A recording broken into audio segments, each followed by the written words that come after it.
सोमवार व्रत कथा पढ़े या सुने, मिलेगी शिव पार्वती की कृपा। बाबा भोलेनाथ को प्रसन्न करने के लिए आप भी सोमवार का व्रत कर रहे हैं, तो शिव व्रत कथा को पढ़कर या सुनकर इस उपवास को पूर्ण करें। सोमवार व्रत की विधि।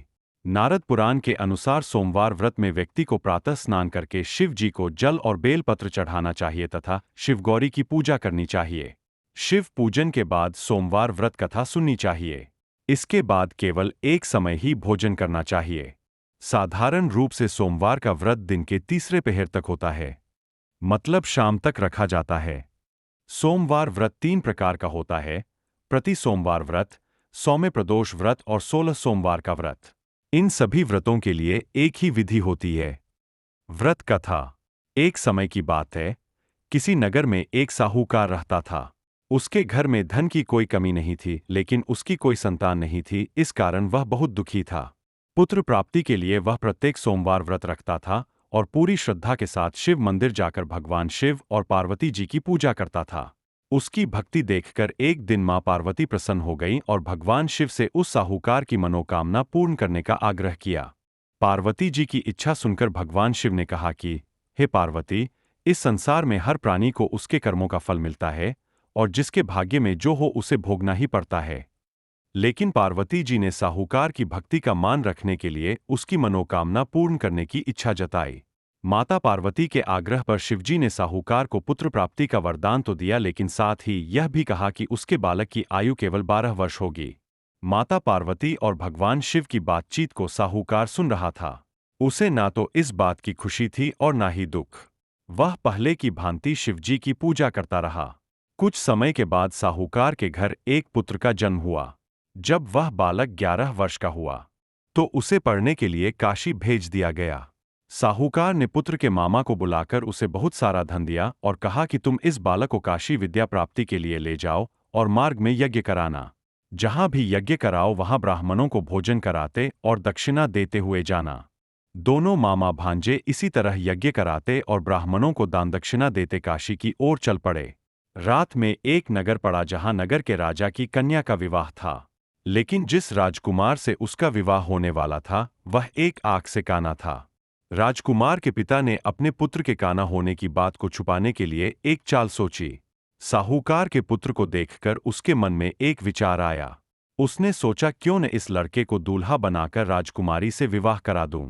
विवाह के बाद इसको धन देकर विदा कर दूंगा और राजकुमारी को अपने नगर ले जाऊंगा। लड़के को दूल्हे के वस्त्र पहनाकर राजकुमारी से विवाह कर दिया गया। लेकिन साहूकार का पुत्र ईमानदार था। उसे यह बात न्याय संगत नहीं लगी। उसने अवसर पाकर राजकुमारी की चुन्नी के पल्ले पर लिखा कि तुम्हारा विवाह तो मेरे साथ हुआ है, लेकिन जिस राजकुमार के संग तुम्हें भेजा जाएगा वह एक आंख से काना है। मैं तो काशी पढ़ने जा रहा हूं। जब राजकुमारी ने चुन्नी पर लिखी बातें पढ़ी तो उसने अपने माता पिता को यह बात बताई। राजा ने अपनी पुत्री को विदा नहीं किया, जिससे बारात वापस चली गई। दूसरी ओर साहूकार का लड़का और उसका मामा काशी पहुंचे और वहां जाकर उन्होंने यज्ञ किया। जिस दिन लड़के की आयु 12 साल की हुई उसी दिन यज्ञ रखा गया। लड़के ने अपने मामा से कहा कि मेरी तबीयत कुछ ठीक नहीं है।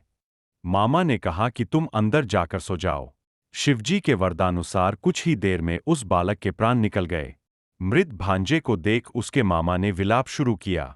संयोगवश उसी समय शिवजी और माता पार्वती उधर से जा रहे थे। पार्वती ने भगवान से कहा, स्वामी, मुझे इसके रोने के स्वर सहन नहीं हो रहा। आप इस व्यक्ति के कष्ट को अवश्य दूर करें।